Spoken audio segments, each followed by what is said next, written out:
Hello everyone, this is नेहावत। कैसे हैं आप सभी लोग? आई होप सब लोग बहुत अच्छे होंगे और एक्साइटेड होंगे हमारे रूल नंबर 29 के लिए। चलिए देखते हैं कि क्या है आज हमारे रूल नंबर 29 में। देखिए, कुछ आपने हमेशा ये वर्ड देखे होंगे, ठीक है? जैसे लिखा हुआ है superior, inferior, senior, junior, prior, posterior, preferable के साथ टू। मतलब कहना का मतलब क्या है कि जब भी आपको किसी भी वर्ड्स में, जब भी आपको किसी भी वर्ड में, आपको ग्रामर में कोई भी ऐसा वोकैबुलरी वर्ड मिलता है, कोई भी ऐसा वर्ड मिलता है जिसके लास्ट में आपको IOR नजर आ जाए, कोई भी ऐसा वर्ड जिसके लास्ट में आपको IOR नजर आ जाए, या फिर बच्चों कहीं भी आपको प्रॉपर, प्रेफर्स या फिर preferable,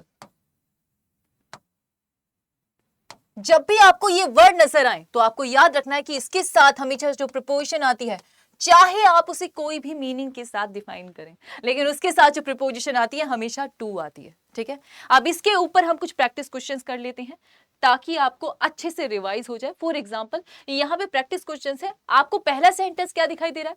a senior officer is superior than a junior officer. मतलब एक सीनियर ऑफिसर है जो सुपीरियर है किससे? जूनियर ऑफिसर से। ठीक है, अब यहाँ पर प्रॉब्लम क्या है, अगर आपसे ग्रामेटिकल एरर पूछी जाए तो आपको ध्यान से देखिएगा। यहाँ पर आपको क्या दिखाई दे रहा है? सुपीरियर। सुपीरियर एक ऐसा एडजेक्टिव होता है जो कंपैरेटिव डिग्री में आता है, लेकिन यहां पर इसे कंपैरेटिव डिग्री में बनाने के लिए इसके साथ क्या लगा होता है? IOR लगा होता है। हमें इससे फर्क नहीं पड़ता कि कंपैरेटिव डिग्री में है किस में है, बस हमें देखना है इसके लास्ट में अगर IOR आ रहा है या कोई प्रेफर वर्ड आ रहा है तो उसके साथ कौन सी प्रीपोजिशन आएगी? देन नहीं आएगी। कौन सी आएगी? टू आएगी। यूजुअली हम ज्यादा कंफ्यूज होते हैं कि जब भी हमें बात करते हैं कंपैरेटिव डिग्री की तो हमारे माइंड में सेट हो जाता है कि उसके साथ सिर्फ देन ही आएगा, लेकिन अगर कंपैरेटिव डिग्री में IOR आ रहा है तो आप प्रीपोजिशन लगाएंगे टू। टू के बाद आता है ऑब्जेक्ट। ओके बच्चों, तो यहां पर सही कैसे होगा? देन आपका गलत हो जाएगा। To will be the right answer. ठीक है, चलिए करते हैं क्वेश्चन नंबर 2 को। क्या लिखा हुआ है? My friend is inferior than my boss. अब यहाँ पे बहुत सिंपल है। इंफीरियर का मतलब होता है जब आप किसी को नीचा दिखाते हैं, जब आपसे कोई नीचे होता है। ठीक है, हाँ, तो क्या होता है? मेरा जो दोस्त है वो इंफीरियर है किससे?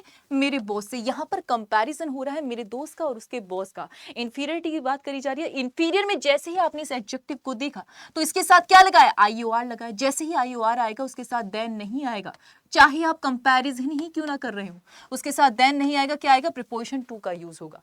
आई होप ये कॉन्सेप्ट अब आपको क्लियर हो रहा है धीरे धीरे। चलिए अब क्वेश्चन नंबर 3 को पढ़ते हैं।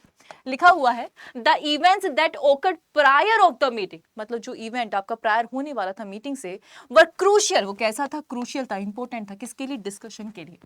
अब यहां पर आपने क्या देखा? फिर से आपने एक एडजेक्टिव देखा। क्या देखा? प्रायर। एडजेक्टिव हो, एडवर्ब, किसी भी वर्ड की सेंस में हो, किसी भी ग्रामेटिकल फॉर्म में हो, आपने जैसे ही देखा IOR, आपको समझ में आना चाहिए। उसके साथ आप ना तो ऑफ लगाएंगे, ना देन लगाएंगे, ना ही कोई और प्रीपोजिशन लगाएंगे। उसके साथ आप किसका यूज करेंगे? टू प्रीपोजिशन का यूज होगा। सेंटेंस आपका सही हो जाएगा। Prior to the meeting will be the right answer. ठीक है, चलते हैं क्वेश्चन नंबर 4 पे। क्या लिखा हुआ है? A researcher is the junior than a tenured professor. जो रिसर्चर है वो आपके जो टेन्योर्ड प्रोफेसर है उससे कैसा है? जूनियर है। जैसे ही IO आ रहा है फिर से वही करना है, देन नहीं आएगा, टू प्रीपोजिशन आपकी अप्लाई होगी। ठीक है, चलते हैं आप क्वेश्चन नंबर 5 पे। क्या लिखा है? This book is more preferable. वही बात है, IOR आ जाए या प्रेफर वर्ड आ जाए, वो एडजेक्टिव की तरह यूज हो या किसी अदर सेंस में यूज हो, जैसे ही आपने प्रेफरेबल दिखा तो आपको क्या लगाना है? देन नहीं लगाना है। उसके साथ कौन सी प्रीपोजिशन आएगी? टू प्रीपोजिशन होगी। ये सेंटेंस आपका गलत हो जाएगा। राइट कैसे होगा? जब आप प्रीपोजिशन टू का यूज करेंगे। अब आई होप कि आपको ये कॉन्सेप्ट प्रैक्टिस सेशन के साथ, प्रैक्टिस क्वेश्चंस के साथ आपको क्लियर हो चुका है। अगर आपको क्लियर हो चुका है तो ये कुछ क्वेश्चंस हैं जो मैं आपके लिए लेकर आई हूं ताकि आप खुद से करके पता करें कि हाँ आपका कॉन्सेप्ट कितना अच्छा क्लियर हुआ है, क्योंकि जब तक हम खुद से नहीं करते हमें समझ में नहीं आता। यहां पर क्या लिखा हुआ है? एक सेंटेंस ये है जो आपका एरर फॉर्म में है, एक और सेंटेंस है दूसरा भी एरर फॉर्म में ही है। और एक और चीज, अपनी ये जो वीडियो है इसको यहीं पॉज कर लेना, क्योंकि इसके बाद इसके आंसर्स हैं। ठीक है, अब आपको बस इतना ख्याल रखना है कि जो भी आप आंसर्स दें वो आंसर्स ये आंसर से मैच करने चाहिए। अगर वो आंसर इस आंसर से मैच है इसका मतलब आपका कॉन्सेप्ट क्लियर हो चुका है। आई होप कि आपको ये सेशन पसंद आया होगा और आप मुझे कॉमेंट सेक्शन में जरूर बताइएगा कि आपके आंसर्स मैच हुए या नहीं हुए और आप कितने एक्साइटेड हैं रूल नंबर 30 के लिए। Thank you class.